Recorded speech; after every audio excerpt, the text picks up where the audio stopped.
Bonjour à tous, j'espère que vous allez bien. Aujourd'hui, on va aborder le thème, c'est un ange dans la Bible qui le dit, craignez Dieu et donnez-lui gloire. Il n'y a rien de tel. Et nous allons aborder ce sujet avec le pasteur Élise Lazarus. Bonjour Élise, comment vas-tu? Bonjour Nafi, je vais très bien, merci beaucoup. Bien.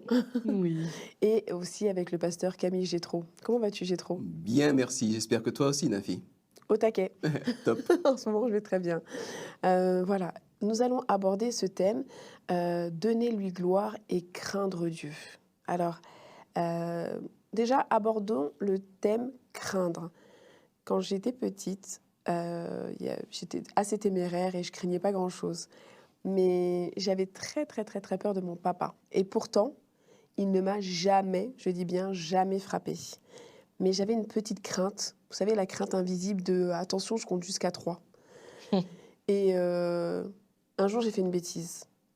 Et je me suis punie toute seule. Pendant une semaine, je m'en suis rendue malade jusqu'à ce que mon père me dise « Tu sais, je sais ce que tu as fait, hein, mais je ne vais pas te punir, je pense que tu t'es punie toute seule. » Et est-ce que Dieu ne fait pas ça avec nous? Mais déjà, je vais vous demander déjà de lire pour moi, s'il vous plaît, Daniel 3, versets 15 à 18, et me dire qu'est-ce qui arrive à ces personnages. Alors, vous allez entendre de nouveau le son de la trompette, de la flûte, de la cithare, de la harpe et de toutes sortes d'instruments de musique. Est-ce que vous êtes prêts à vous incliner à ce moment-là pour adorer la statue que j'ai faite? Si vous ne l'adorez pas, vous serez jetés aussitôt dans la fournaise. Quel est le Dieu qui peut vous délivrer de mon pouvoir? Shadrach, Meshach et Abednego répondent au roi Nabuchodonosor. Notre roi, il n'est pas nécessaire de te répondre là-dessus. Notre Dieu, celui que nous servons, est capable de nous délivrer de cette fournaise et de ton pouvoir. Et il nous délivrera, notre roi. Et même s'il ne le fait pas, tu dois savoir ceci, notre roi. Nous ne servirons pas tes dieux et nous n'adorerons pas la statue d'or que tu as fait dresser. Alors, Jétro, quelle est la situation? Quel est le contexte de tout ça? Ah ben, c'est très simple. Il y a un roi babylonien qui s'appelle Nabuchodonosor, qui fait ériger une statue d'or de 30 mètres de haut. Le gars, on sent qu'il a quelque chose à compenser. 30 mètres de haut et large de 3 mètres. Et demande ensuite à tout le monde de s'agenouiller pour adorer sa statue. Donc, bon, le gars, il a besoin de compenser l'estime de soi, je pense, quelque part. Et alors, il y a un certain nombre de Juifs à cette époque-là qui ont été déportés. Il y a eu des guerres, les Juifs ont perdu la guerre, les Babyloniens ont déporté des Juifs, et notamment l'élite du peuple juif, les nobles, etc. Ils demandent à ces gens-là de s'agenouiller devant la statue pour convaincre tout le reste du peuple d'adorer le roi Nabuchodonosor. Et c'était pas « s'il te plaît, agenouille-toi », c'était tu vois là, le feu là qui crame, c'est 800 degrés. Tu t'agenouilles ou bien tu vas aller faire un petit tour au micro-ondes. C'était assez radical, quoi. Et donc, ils répondent, ceux qui répondent à savoir, ben, Dieu peut nous délivrer, mais même s'il ne nous délivre pas, on va quand même pas s'agenouiller devant ta statue. Ils ont une foi démesurée. Ou alors ils sont fous, quoi. Enfin, c'est l'un ou l'autre, je ne sais pas. D'accord. Je vais parler pour moi. Je crois en Dieu, mais je pense que je suis quelqu'un de très lâche. Et que peut-être que si on me demandait un jour de choisir entre ça et ça, je pense que je choisirais la chose la plus facile. Mais ce n'est pas du tout ce qu'ils ont fait. Ils sont restés fidèles à leurs croyances. Mais quelles étaient leurs croyances? Déjà, sur ce que tu dis, tu sais pas ce que tu penses que tu choisirais le plus facile. Moi, je crois qu'aucun d'entre nous ne sait avant que ça se passe. C'est vrai. Je crois qu'il y a plein de gens qui se disent « Ah non, moi, je serai lâche » et qui, sur le coup, face à la situation, auraient un courage qu'ils ne soupçonnent même pas. Et d'autres qui sont très sûrs d'eux à dire « Ah non, mais moi, c'est sûr, jusqu'au bout ». Et face à la situation, il n'y a plus personne. Et oui, c'est vrai que ces trois jeunes hommes, ils avaient une foi incroyable, ils avaient des convictions. Ils avaient surtout la conviction que Dieu, c'est pas n'importe qui et qu'il y a des choses où on peut pas, on peut pas faire n'importe quoi. C'était quand même des garçons, ils n'étaient pas en mode on veut être des martyrs. C'est pas là pour nous dire ouais, faut tout imposer. Puis dès qu'on fait quelque chose où on n'est pas d'accord, on se révolte et on dit non. Et faut être, voilà, faut être martyrisé pour être quelqu'un de bien et un bon chrétien. Parce que ces 3 garçons, avec leur ami Daniel, qui n'est pas dans cette histoire-là, un peu plus tôt, on nous dit ils ont été dans un cas où on voulait leur faire manger des choses qu'ils ne pouvaient pas manger. Parce que c'était des viandes qui avaient été sacrifiées à d'autres dieux. Et ils n'ont pas été dans la même démarche de dire non, on ne fait pas. Ils sont allés voir le responsable et ils ont essayé de trouver un terrain d'entente pour que le responsable ne soit pas en difficulté, qu'il n'ait pas de problème, mais qu'eux puissent rester avec leurs valeurs. Et ils ont trouvé, ça a très bien marché, ils ont dit écoute, donne-nous juste des légumes et on fait une période d'essai. À la fin de la période d'essai, c'est toi qui décides. Si tu vois qu'on est en très bonne forme, laisse-nous continuer comme ça. Et c'est ce qui s'est passé, ils étaient en meilleure forme que tout le monde. Gagnant-gagnant. Gagnant-gagnant. Donc, ils ont été toujours à essayer d'être dans le gagnant-gagnant. Je respecte les autres, je respecte leur façon de vivre, mais mes valeurs à moi, elles sont importantes. Là, par contre, il se trouve à un moment où il n'y a pas moyen de trouver de terrain d'entente. C'est pas possible. Et à ce moment-là, ils disent, par contre, ces valeurs que j'ai, je ne reviens pas dessus. Et ils sont très polis. Hein. Notre roi. C'est pas leur roi, c'est un gars qui les a fait venir dans son pays de force après avoir fait la guerre chez eux. Ils sont extrêmement polis, mais ils sont aussi extrêmement fermes à dire on est prêt à subir les conséquences de nos choix, on ne le fera pas, et s'il faut en mourir, on le fera. Et ça, je dis, c'est incroyable, j'espère avoir un jour une foi aussi forte que ça, parce que c'est des modèles, pas dans la recherche du martyr, hein, mais dans être convaincu que les valeurs qu'on porte, elles sont tellement belles et tellement bonnes qu'elles valent le sacrifice. D'accord, merci. Et si je peux dire un mot par rapport à ça, c'est l'attitude que je trouve super intéressante. Pas forcément l'histoire de s'agenouiller pas ou de s'incliner devant une statue ou pas. Parce que finalement, tu peux très bien ne pas t'agenouiller devant la statue, mais au boulot, écraser un peu tes collègues. Ou bien ne pas être tout à fait honnête sur le nombre de feuilles que tu piques à ton patron. Enfin bon,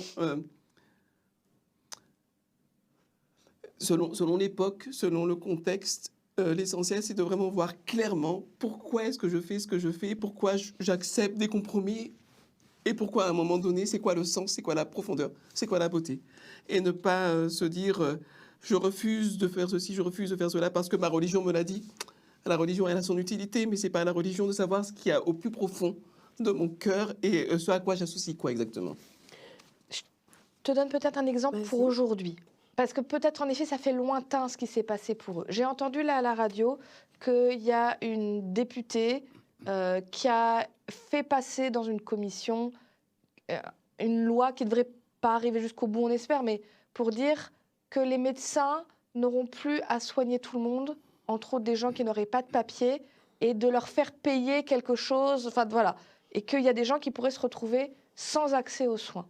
Je ne suis pas médecin, mais j'ai apprécié la réponse de la personne qui était interviewée, à qui on demandait est-ce que c'est bien ou pas, Serment d'Hippocrate. qui était médecin, qui a dit je suis beau faire de la politique, je suis pas fan de lui d'habitude, mais là il a dit j'ai beau faire de la politique, avant tout je suis médecin, que cette loi passe ou pas, si je vois quelqu'un sans papier qui est malade, je le soignerai et tant pis, personne ne payera, je lui ferai gratuitement parce qu'il n'est pas question que des gens se retrouvent sans soins. C'est le même principe. Imaginons si j'étais médecin, ou même moi, là, dans mon quotidien, si je vois quelqu'un en train de mourir de faim et qu'on me dit « t'as pas le droit de lui donner à manger », si la loi me le dit, mes valeurs chrétiennes diront « je suis désolée, mais là, loi ou pas, ma valeur chrétienne sera plus importante et je donnerai à manger, j'accepterai les conséquences, vous me donnerez une amende, vous me mettrez en prison, vous ferez ce que vous voulez, mais je ne laisserai pas cette personne mourir de faim. » Aujourd'hui, ça pourrait plus être quelque chose comme ça qui pourrait se passer. Bien sûr. Alors, du coup, peut-être que je vais m'égarer ou pas, mais vous allez me remettre sur le droit chemin. Ma maman est catholique, moi j'ai une autre confession, je vais à l'église et autres, mais on n'a pas la même lecture de la Bible. On a la même Bible, Mais par exemple, dans Lévitique 11, moi, il y a plein de choses que je ne dois pas manger. Et ma mère mange toutes ces choses. Mais du coup, est-ce que moi, je dois craindre Dieu? Et si, par exemple, un jour, elle ne le fera pas, mais ma mère me prépare quelque chose que je ne dois pas manger, lui dire, tu connais mes principes et mes valeurs vis-à-vis de la Bible, je ne peux pas manger le repas que tu m'as préparé? Ou est-ce que, dans un respect de la personne, au risque de déplaire à Dieu, je dois manger ces aliments? Mais alors, c'est un excellent exemple, Nafi. Les interdits alimentaires. Les interdits alimentaires, c'est un texte. Déjà, qu'est-ce que c'est? C'est un texte. Hein, c'est des mots, c'est du papier, c'est de l'encre, etc. À partir de ce texte-là, je peux me faire une chape de plomb sur les épaules. Je peux... C'est un premier choix. Je peux le voir comme une proposition de la part de Dieu. 3, je peux creuser et me rendre compte de la profondeur de ce qu'il y a à l'intérieur. C'est le même texte, mais je peux avoir 3 lectures complètement différentes du texte. C'est ça. Je ne pense pas qu'il faille avoir peur de Dieu parce qu'on n'a pas la bonne, ou parce qu'on craint ne pas avoir la bonne interprétation du texte. Je crois qu'il faut partir de là où on est avec beaucoup d'humilité, beaucoup de simplicité, essayer de comprendre pourquoi est-ce qu'il y a des choses dans la Bible, à quoi est-ce qu'elles servent, quelle est l'intention qu'il y a derrière, et c'est quoi la plus-value, c'est quoi la valeur ajoutée, qu'est-ce que ça amène. Mais faire de la Bible ou de quelques commandements que ce soit... tu sais, un peu comme le fusil, quoi. Tu sais, allez, t'as pas le droit de manger ça, et là, tu armes le fusil à pompe, et t'as Dieu qui est derrière toi, qui surveille ce que tu vas faire pour voir s'il te flingue ou il te flingue pas.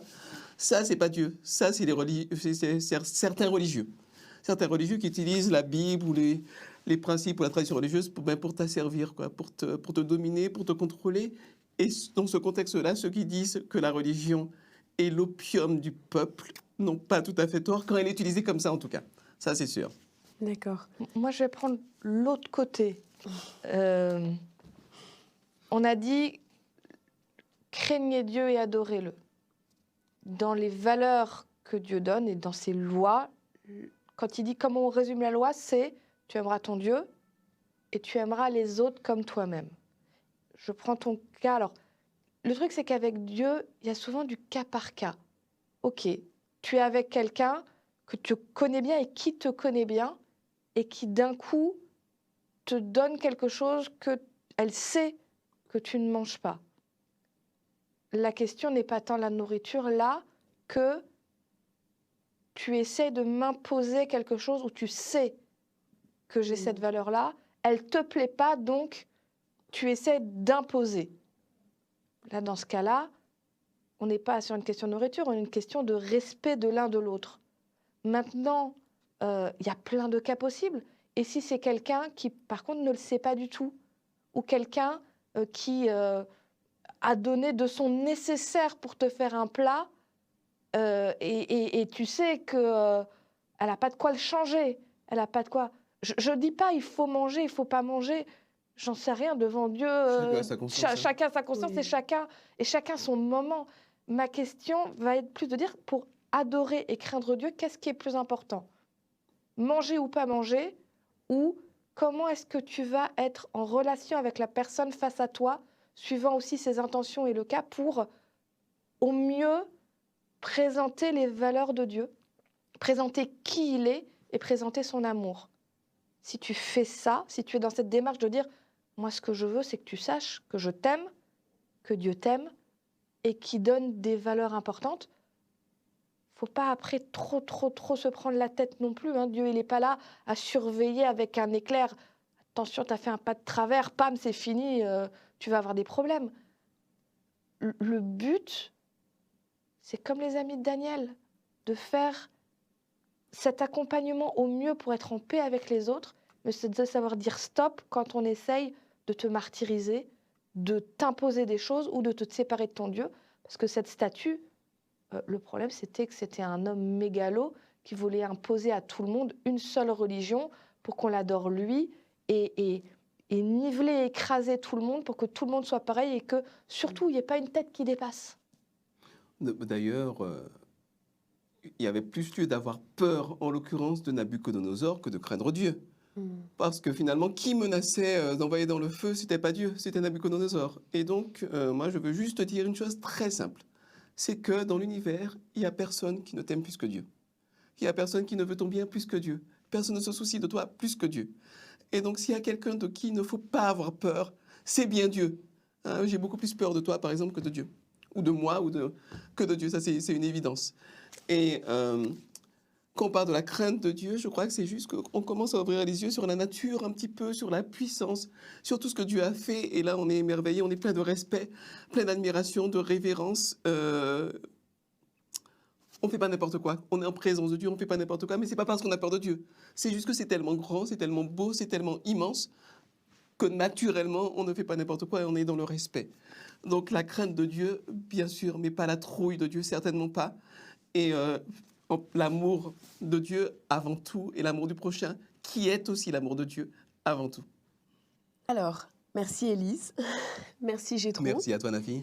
Si j'ai bien compris tout ce qu'on a dit, l'important, c'est pas de voir Dieu comme un bourreau, c'est de le voir comme quelqu'un qui vous accompagne à aller bien au quotidien.